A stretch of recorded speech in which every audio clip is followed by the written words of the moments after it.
everybody, and welcome back to the Fantastic Sports Pod, episode 5.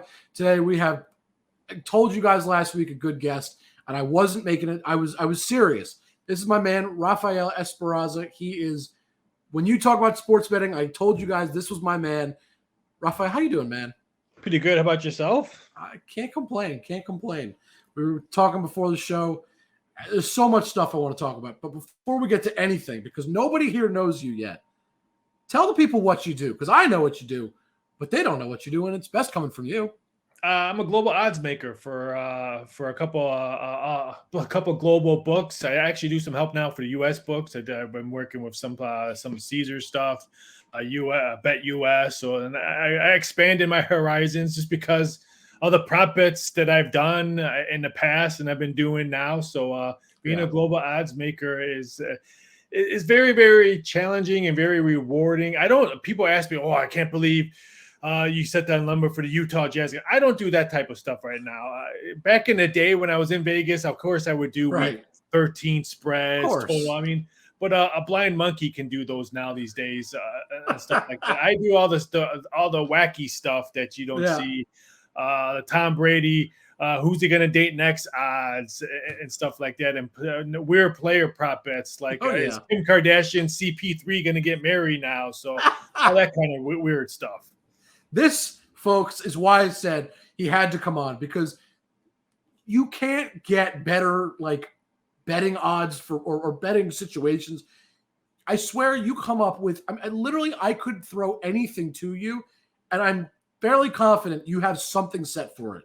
Like, you have everything, always. Yeah, I mean, it's like I said, it's thank you for social media. It keeps me on my toes and I'm busy. I mean, I think I much to watch that Drew Brees getting hit by lightning 100 times a day because I was trying to think, A, is it fake? B, what kind of prop bets could I do if it's how much brain damage does he have? Yeah, God forbid. I heard he's coming back because now he could probably throw the ball farther if he's got some. Good. So it's like a Frankenstein situation where like all of a sudden he's better than ever. He's back from the dead. Michael Thomas will probably come back. He's like, hey, maybe they'll throw me the ball. There you go. Hey, you know what? I think the whole world would rejoice. And I can tell you, as a fantasy football manager that has Alvin Kamara in a league, let me tell you something. I know. Don't make me regret it more than I already do. I know. All right. I know it sucks. I would love for Breeze to come back. So speaking of Breeze, I'll ask you this. What are the lines? What are the odds you have for him to come back? Because I'm fairly confident that you probably have it somewhere. We did last year. I didn't do anything like that. Okay. I mean, people were grumbling after he lost his TV job because he doesn't have a TV job right now. They were like, is he coming back? Yeah, is he coming back? I'm like, no, he's not coming back. Last time I saw him, he had a dad bod gut going on at the golf course. He was not coming back. Just like Big Ben's not coming back. No. I mean, people always say if I had to put odds on what quarterback would come back, I would probably say Andrew Luck would probably be a bigger comeback than Drew Brees. Hey, could be. He's young enough. Or Big Ben, but it's like I said, I think now Jimmy G dressing up, I'm going to put those odds up. Who the Saints quarterback next year? He would probably be top 3. I'd probably put him at plus 250, maybe coming down to Bourbon Street. Can you imagine Jimmy G at Bourbon Street at night? I would love it. Are you kidding me? Speaking of, so you just segue right to what I want to talk about, man. Currently, who are your Super Bowl favorites? Who are the top guys you got right now? Like, just across, what are the lines at? I don't know. I mean, everyone. I mean, you're. I would say yes. You're probably in the media. I would put you in that phrase. And you get the emails we get for being part of media. We're not allowed to make fun of Patrick Mahomes because we get fined by the FCC. He's the greatest. It's the golden child. You can't ever do that. Play the game. I mean, we're not allowed to mention bad stuff about Patrick Mahomes. No, of course not.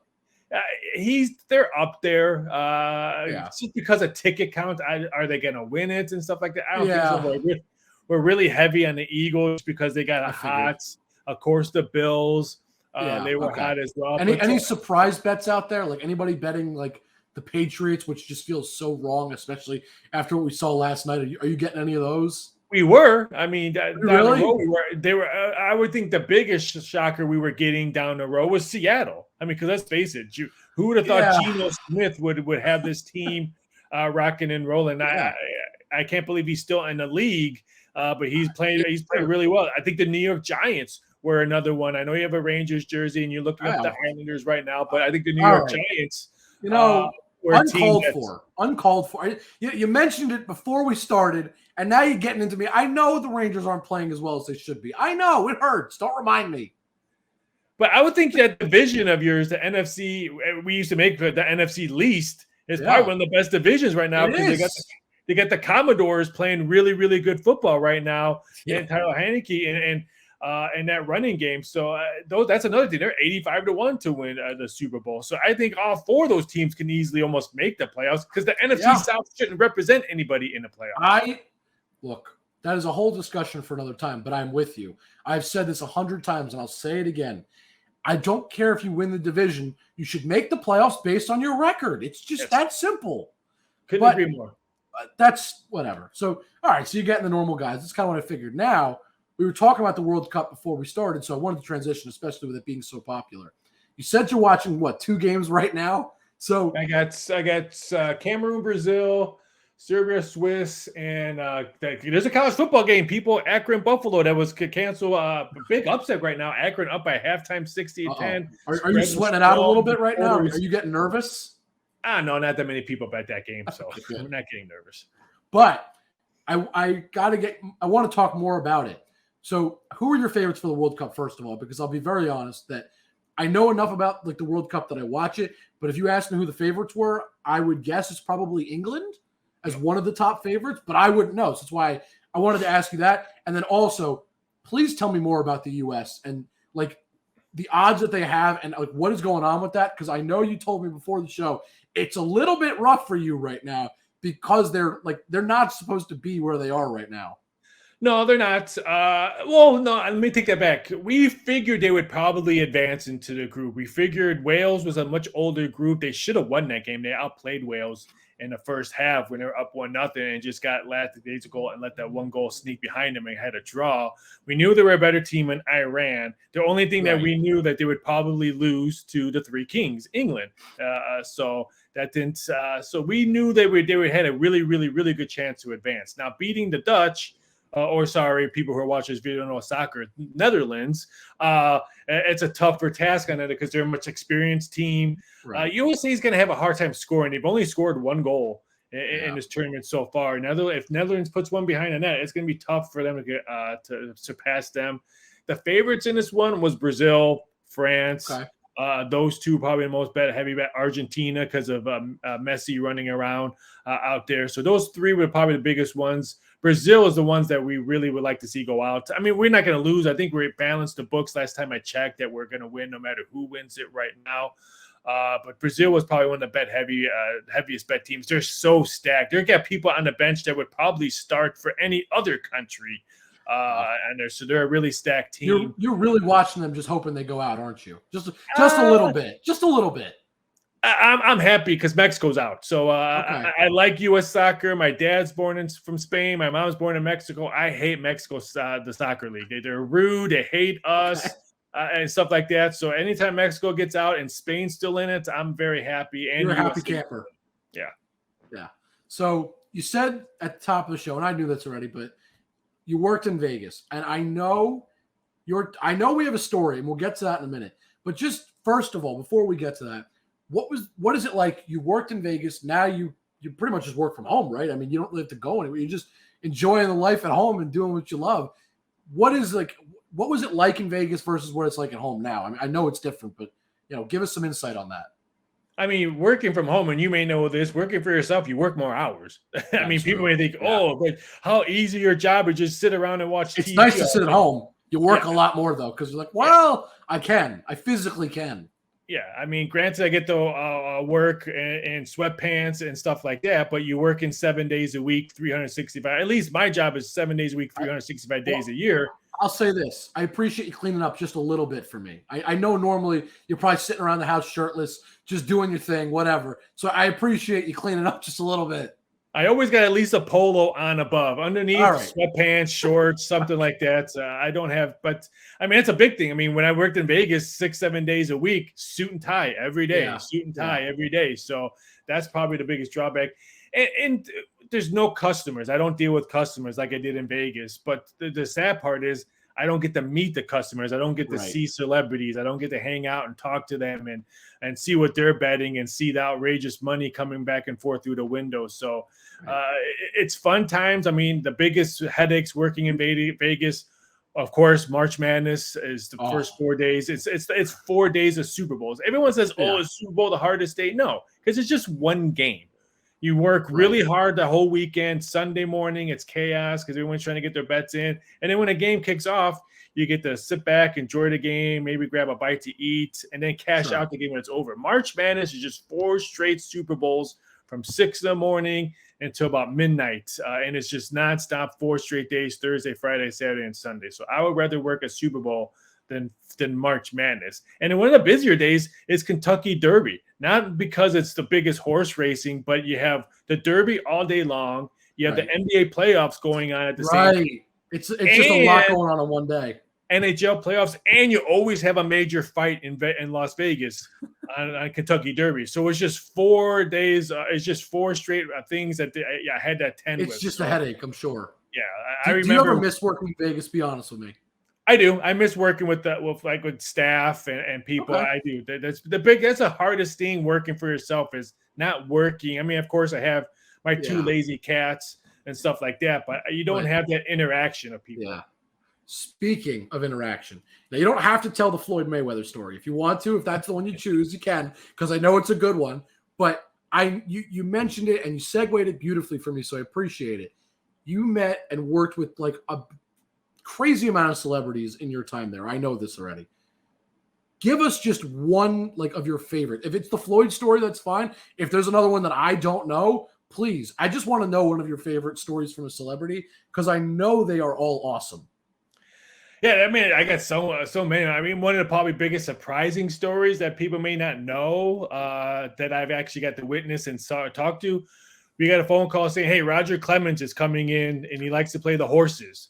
And this is when Roger Clemens' name was dirt. I mean, everyone hated him. He's never going to get in the hall. So I don't want to say we were all on pins and needles, but we're like, hey, is this guy going to be mean to my ticket writers? Are we going to have to bend over backwards for this guy? Is he going to want a soda sifted through a sifter so there's less bubbles? I mean, I've seen it all what people request.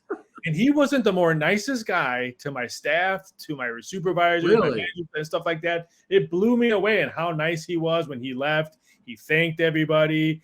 When he won, he tipped. Like I said, he wasn't asking for the moon. So I would say that's probably one of the biggest surprising stories I got to see was we were all on pins and needles. You were so nervous. And he's like the nicest person ever. Yeah, just like when Randy Johnson used to play the horses with us all the time. And here's a big guy coming to the book and stuff like that. And he looks mean. He physically, but he's one of the nicest guys in the world. So imposing looking, I know. Yeah. Yeah, but I'll tell the Floyd. I'll shorten the Floyd Mayweather because I know what you're saying. Yeah, I love this story, man. It's so good. It's NFL Sunday. I don't know what week. It was the Eagles playing the Cowboys. So it's already crazy as is, of course. Yeah, it's crazy as it is because it's the afternoon game. It's the last. It's the TV game. I think it was a CBS game or whatever. It's prime time, man. It's like it's 4:25 Eastern. Yeah, 4:25 Eastern Standard Time game. You see the big star on TV and all that, and I just see a crowd of people coming in, and it's Floyd Mayweather and his entourage, and they're actually physically getting ready to kick the ball off. And his entourage comes up. He wants 6-figure bet on a game. And I'm like, there's no way I can't. I'm like, they're getting ready to kick the ball off. There's no time. So he turns around and tells Floyd, he's like, he ain't seconding it. And then he just starts going nuts. Don't you know who I am? I'm Floyd Mayweather. You're going to accept this bet. I'm like, I'm not going to accept this bet. I could care less who you are. Like, I would like your money, but I'm unable to do this, sir. Yeah. So we were going back and forth probably for a couple of minutes. I might have said something. I didn't say bad words, but I was, not nice. Yeah, I wasn't nice because him and his entourage were not nice to me. So I was going back and forth. And he said, hey, why don't you come behind the counter? I know a couple of his entourage was. I'm like, I'll come behind the counter. I'm like, I got millions of cameras watching me right now. What are you guys going to do? Assault me, and then you're going to be in a lot of trouble, my man. So after we were going back and forth, they kicked the ball off. So I'm like, I'm like, now I go to game started. Now you can't get your bet in completely. Then he goes even worse. Now I can't even bet the game. I'm like, well, maybe if you weren't arguing with me and stuff like, because at the same time I was saying, hey, I'll give you 20,000. I'll give you 30,000. I think he wanted a total. I'm like, I can give you this amount. He's like, I don't want that amount. That's children's play. That's children's bets and stuff like that. So we're going back and forth. And like I said, he said some bad things. I didn't cuss. I knew I didn't cuss because I always wonder if the cameras, they always tell us there's no sound. I don't believe that. I think there is. I don't believe it. But yeah, so like I said, we were going at it, and then like he left, and people like were watching it. Like everybody made a big circle. Like I felt like I was in high school where everyone circled the fight. Mayweather was probably about this close to knocking you out, though. Let's just be real about this. Yeah, easily. Yeah, and that's why I love the story. Because I would say he was probably more angry than his entourage. His entourage, I think they were like, hey, the game is kicked off. What are we going to do? But he just thought that I can make a phone call and the Cowboys and Eagles will stop the game. Just stop the game for him. Yeah. That's why I love that story. Because I'd be like, hey, Tony Romo, can you take a knee? I got a Floyd Mayweather to my place. I love it. Because it's just the idea of Floyd Mayweather and you standing like toe-to-toe, basically. And you're like, I don't care. And this man's like, I'm going to knock you out. And he just doesn't. And it's one of those things we were talking about before. You are never allowed near him. I'm confident. Like if he sees you, I think he might try to kill you. I know two of his, I know one of the security guards at Entourage is still with him. And I know him. I've seen him around and he always lifts his head up. Hey, what's going on? Okay. I would guess if I walked into his, you might be in. Yeah. That guy would tell Floyd, hey, watch out. Yeah, he's here. Let's take care of him. All right. I got two last quick questions and then we'll wrap this up together. I got to know the odds of both of these guys of like what you're like, not only what your odds are currently set at, but what the people are betting at. Because usually what the people are betting at gives a little hint to maybe what's going on. Where Aaron Judge and where Odell Beckham Jr. are signing. Judge because I'm a Yankees fan, and OBJ just because I'm curious. OBJ is probably going to be Dallas. I mean, if you look at his schedule, we had Dallas as the favorite. I think it was -$2, especially when Jerry Jones was saying, "Hey, I talked to him." Right. At Prescott, I talked to him. Blah blah blah. I think maybe 3-4 weeks ago when the Giants were playing better ball and their offensive line wasn't so banged up, then I think that would have been more something we could look at, but it's got to be Dallas right now, a heavy favorite. Like I said, I had him at $2. Now your boy Judge, that's a different story. What I'm hearing from my sources is just two teams: Yankees, Giants. I figured, unless for some odd reason that the Dodgers just open up the checkbook and do something totally different. I'm praying they don't. Please don't let that happen. I don't think it's the Dodgers. I don't think he would be able to handle that much scrutiny if he went for it. I mean, the Giants, you could just say, "Hey, I'm going home." Right. So the Yankees, he's staying. Right. Yeah. Those storylines make sense. Yeah. I agree. Both storylines make sense. If I was the Yankees, and I've said this multiple times, and a lot of my baseball friends, beat writers, stuff like that, it makes sense. If you're the Yankees, say, you know what? Bye, Judge. I'm calling the Angels. I'd rather have Ohtani. I don't know if they're going to give him up, but you're right. I mean, now you have a pitcher that solves your pitching. And you have a guy that could solve your outfielder at the same time. And DH. If the Angels want to do that, the answer is yes. The problem is I don't think they will. But I'm with you on that. Trust me. Don't get me wrong. I am with you 100%. I love Judge. But when you got when you got Ohtani, who's playing like what Babe Ruth used to do, right? Where he does it all. I mean, how do you say no to that? I don't care who it is. How do you say no? I still have the Dodgers. I think last time I checked, we had the Yankees were the small favorite. I think like -110, something like that. The Giants were like +150. Right. I'll take it. I would love to see him in my Cubs blue up in Wrigley. That's not happening. Just you see that sign behind you that says Wrigley Field and where it says the miles, go that way. Just start walking now. Maybe, just maybe you will see that happen then. I think what hurts Judge and the Yankees is the Houston Astros just got better. Don't talk about. I know. They just got, which I wanted him to come to. I wanted him to come to Chicago to the Cubs. I would have liked that too. But I'm actually blown away that he picked Houston. I mean, he wants to win, and I get it. Yeah, but, I mean, so if you're a Judge, would you rather go to the Yankees knowing that the Red Sox are probably going to make some moves? You still got the Blue Jays in your division. Pick your poison. Do you want to play the Astros in the playoffs? Do you want to play the Dodgers in the playoffs if you get there? That's your choice. And either way, I'm going to be honest, it sucks if you're him. You're not happy with either choice, but whatever. But all right, well, sir, I appreciate you coming on. Always good to talk to you, man. Plug whatever you got to plug. If you got places for people to find you, tell them now. Let's hear it. Yeah, you can find me over on Twitter at VSI.sports. You can find me on Instagram at Raphael Esparza. You can find all my crazy betting odds over at mybookie.ag. And you can also find me. I have a new site that's out there because every time I put out a new betting prop bet, people always want to know, where can I bet this? Where can I bet this? Where can I see this stuff? It's a website called You Can Bet That. Okay. It's you. I love it. You. Now it's like the Ohio, the U. Yep. Now, you can bet that, and it just gives you all the stuff that's the crazy. Now, don't go on that site looking for Week 15 NFL odds because it's not going to be. That's where you're looking for the fun stuff, the crazy stuff. I got some good stuff coming up today. Who's going to be the next Stanford football head coach?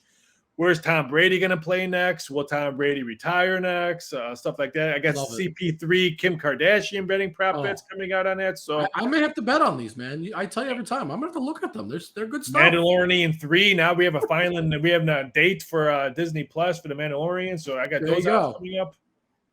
There you go. So, all right, sir. I appreciate you coming on. It was great talking to you, man. Anytime. All right. Have a good one. Take it easy.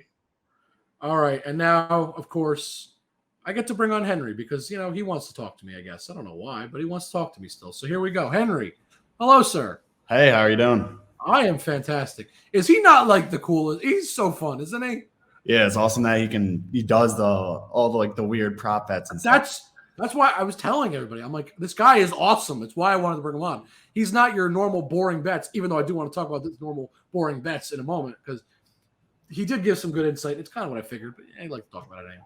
But he's got like the weird stuff. My favorite was the CP3 and Kim Kardashian. They're going to get married. I mean, come on. Who thinks of that? I don't even know. I don't know how he thinks of it. I don't know, man. But what I wanted to talk about, because I mentioned it and he brought it up and we were talking about it. Let's start with Aaron Judge because the odds are in the favor of the Yankees. It makes sense.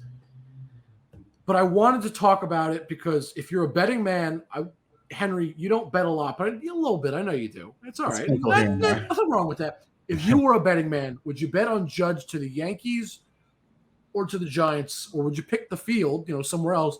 And I'm just curious why, because I have my bet, but I want to hear yours first. So it's interesting. I don't really follow the Yankees too much, but I've seen enough about Aaron Judge. Yeah, I know enough. But I saw something about how he took like New York out of his bio on Instagram or Twitter or something, and so that could be. I don't know. So who are you betting on then? What do you got? I don't know. I think I would maybe just play the field, see if he would go somewhere else. Maybe the Phillies. Why not? Oh, that was a homer pick, and it was. I would not actually. But if you picked Trey Turner to come to the Phillies, I'd say yes. There's a reasonable shot. Aaron Judge to the Phillies over my dead body, and I'm saying it now. But no, look. If I'm a betting man, I'll tell you this: Aaron Judge to the Yankees to me seems the most likely. Not just because I'm a Yankees fan. I'll tell you this: why would you want to go to San Francisco? Just as Aaron Judge, think about it like this.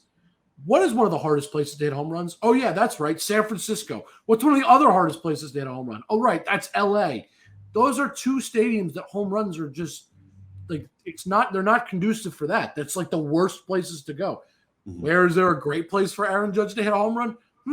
I don't know. The place with the shortest porch, and literally the porch is nicknamed the short porch because that wall is so short. Oh, that's right. That's Yankee Stadium. If I'm Aaron Judge, I'm going to the Yankees for one reason and one reason only. I got the best chance to keep hitting home runs and doing what I love to do. He's got a chance to win. He's got a chance to hit home runs. He's got a chance to probably just make more money and incentives if there's stuff on the deal. Why wouldn't you, right? I mean, yeah, that's what I would think, but I don't know. And then OBJ. I mean, is it any surprise that it's probably that the Cowboys are the leading favorite? To me, I'm not surprised. Yeah, but it's just I almost find this whole entire situation annoying just because there's so much hype around this guy Odell Beckham who last year averaged like 38 yards receiving a game. It's just all of this hype is just around what he used to be and not what he could actually do now. So let me ask you this then. And I was talking about this the other day, so it's fresh in my mind. Odell, is a diva. I'm just going to call him what he is. Yep. Sorry to say it, but it's true. He wants to be the number one receiver. If he goes to Dallas, that's not going to be what it is, right? CeeDee Lamb is number one. He'll be number two probably. Yep. If he goes to the Giants, he's probably number one, right? I mean, I don't see anybody else being number one. You're going to put Darius Slayton as number one instead of OBJ? I don't think so. Kenny Galladay's not doing anything. Again, I'm a betting man. I know Raphael tells me the odds are the Cowboys, and that's fine, but I don't know. I'm curious to get your thoughts, but I don't know. The Giants, again, it's my team, so it seems like that's the case, but really, it makes sense to me. If he's looking at being the number one receiver, to me, that makes the most sense. I think it makes the most sense, too, because if he actually wants to, revamp his career and potentially get, a bigger deal out of it in the future and prolong his career even further, it would make more sense to go to a team where there isn't a clear number one wide receiver. You're thinking what I'm thinking, which is that if you're the number one receiver, the Giants' offense is very simple. Daniel Jones and Saquon Barkley, whether it's a pass or a handoff, that is the offense, right? Yeah. Why not go to a team where you could be the focal point, or at least the 1B to Saquon being the 1A? I mean, I'm with you. I think that makes the most sense. Again, I don't bet, but I'll tell you this. I don't care what Raphael says. Normally, I trust his odds, and I understand. I'm usually siding with him. I'm going to disagree with him this time. I think OBJ to the Giants makes the most sense. I don't think it's going to happen. I think it will be to the Cowboys, but I think if you're OBJ and anybody that does like to bet, just saying, I might consider putting a little bit of money on the Giants. It can't hurt. They're going to be plus odds, so it can't hurt to give them a little bit of a shot. They're a long shot. I mean, what's the worst that happens? You lose a little money? That's how I see it, too. Yeah, and then lastly, I just want to talk about the World Cup, and that's why I was asking about this stuff is, we were talking about, possible topics, and I was like, I'll just talk to him about these odds, and then we'll talk about it together. It's perfect. The U.S., they have bad odds this weekend. They're probably going to lose. Is it even worth – see, hold on, but that right there, I knew you'd have the right reaction for what I wanted. Do you maybe throw a little money on them in hopes that maybe they pull out a draw? Because the realistic odds are probably win is the lowest odds, or technically the highest, right? The highest plus odds, the least likely outcome. A draw is probably the middle odds, and then losing is probably technically, unfortunately, the best odds to likely happen. Do you maybe throw a little bit of money on, not to win outright, but maybe to tie the game? Maybe they get a draw? Well, so in regulation, I'm speaking, of course. Yeah. One of the things is actually, so I'm obviously a huge Philly sports fan, and U.S. men's national team is right up there with teams I follow, and so I watch all of their exhibition games. I watch all their. See, this is why I ask you these questions. You got the insight. So I would definitely. I honestly, if I were to place a bet on it, I would probably choose just the option for them to advance, not even flirt with the draw aspect of it. Okay. But I think it's definitely a decent draw for them. Netherlands, intriguing, I'm sure, aren't they don't have any crazy good stars, and I think the way that US has played, they've played up to their competition, and they're a team that also plays down their competition at times. Unfortunately, and yes. England's a good example of playing up, though. I'll tell you that. Yeah. But Netherlands are a team that's technically on paper better than them. But I think that they can play up to their competition, and they have the chip on their shoulder where they can go out there and attack and just force Netherlands to make some mistakes. Do you think we could see a game kind of like the England game where, we're not going to beat ourselves and we're not going to let them beat us. We're going to, keep ourselves in this game at the very worst. Do you think that's a possibility? Yeah, definitely. Okay. Again, I'm asking you because you know soccer much better than I do, and I'm not afraid to admit that. And as long as our midfield can just kind of do what they've been doing, they've been playing so well recently. Okay. We just need some more shots on target and just more chances. And if we convert a couple more of them than we have, then I think we have really good all right. Well, look, again, this is not betting advice, any of this. But as Henry says, and this is Henry's prediction, because, again, you know more than I do, so I'm just reiterating, don't bet on them to win this game. or to lose. Just bet them to advance. If you think that's a possibility, I am trusting you. Again, it's not betting advice. I'm not telling anybody to go do anything. I'm just saying. Because it is also the knockout rounds. So it right. goes to extra time and then potentially penalty kicks. Right. So, let me ask you this last question, then we'll wrap this up. Obviously, you can make the bet for it to go penalty kicks. You can bet on all of these kinds of things depending on where you're betting. Yep. Would you bet for the game? And if you just give me your opinion. I'm just curious. And in regulation, or do you think we're going to get extra time, penalty kicks, anything like that? Because you know this team better than I do, so you have the best insight on this. I mean, looking at the way that we've played this tournament so far, I think the safe choice would maybe be going to extra time and penalty kicks. Okay, that's what I was thinking. I don't know. I have this gut feeling that they're just gonna play really well. You think Pulisic's gonna come out and just?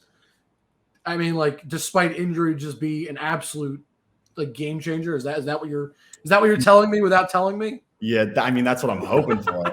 It's hard because I don't want to bet on something that I'm hoping for. Hey, I'm with. Look, you never bet on your own team. That's a rule that I know. Yeah, but all right. Hey, I really like our chances tomorrow. Hey, look, for Raphael's sake, I hope things go his way a little bit, maybe. But I gotta be honest.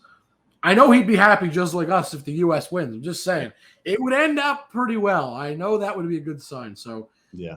All right. On that note, I think we're going to wrap this up. Anything else you want to add on any of the topics we've touched on? No, I think that's pretty much it. All right. Well, then on that note, go USA indeed.